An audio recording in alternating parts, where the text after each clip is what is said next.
The island of Sodor is surrounded by beautiful blue sea. It has fields of green and sandy yellow beaches. There are rivers, streams and lots of trees where the birds sing. There are windmills and a coal mine and docks where visitors to the island arrive. Welcome to the island of Sodor.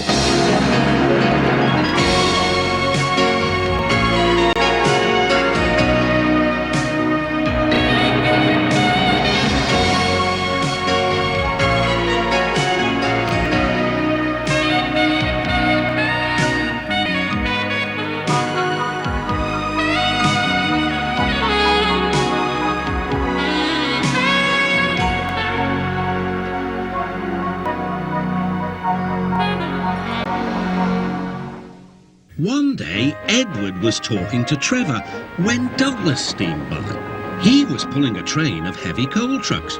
"Come on, Edward. Stop gossiping in the sun when there's work to be done." Later, Edward spoke to Douglas. "Trevor and I are old friends, and you and he have a lot in common too." "Och, aye," quizzed Douglas. "And what'd that be?" "Scrap," said Edward quietly. Douglas gasped. "Don't mention that word. It makes my wheels wobble." "It does the same to Trevor," replied Edward. "He was being sent to the scrapyard, but the vicar and I saved him. And now he's really useful again. Even so, the Fat Controller certainly does need another steam engine here." "Aye, and quickly," sighed Douglas. That night, Douglas was still working. He had taken the midnight goods train to a station at a faraway part of the island where only the diesels work.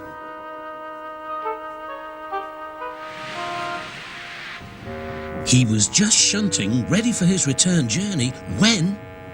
"That sounds like a steam engine," he thought. The hiss came again. "Who's there?" asked Douglas. A whisper came. "Are you a Fat Controller's engine?" "I intruded it." "Thank goodness. I'm Oliver, and I'm with my brake van towed. We've run out of coal and have no more steam." "But what are you doing?" "Escaping." "From what?" "Scrap." Douglas shivered. Then he remembered Edward's story about saving Trevor. "I'll be glad to help you," he said. "It'll have to look as if you're ready for scrap, and I'm taking you away." The drivers and firemen agreed to help too. Everyone worked fast. "No time to turn around," panted Douglas. "I'll run tender first. Come on."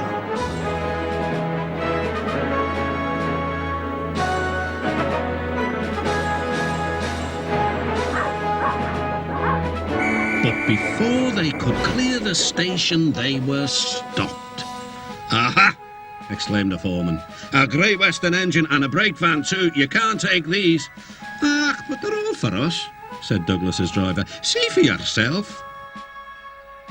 The foreman looked all over Oliver.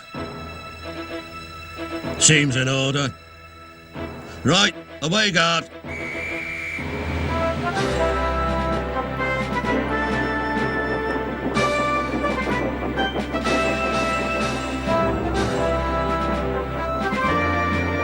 "That was a neat thing," puffed Douglas. "We've had worse," smiled Oliver. And they forged ahead.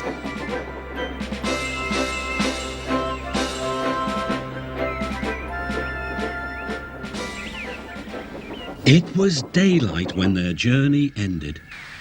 "We're home," cried Douglas. "Shh," said his driver. "There are the works. We'll find a place for Oliver."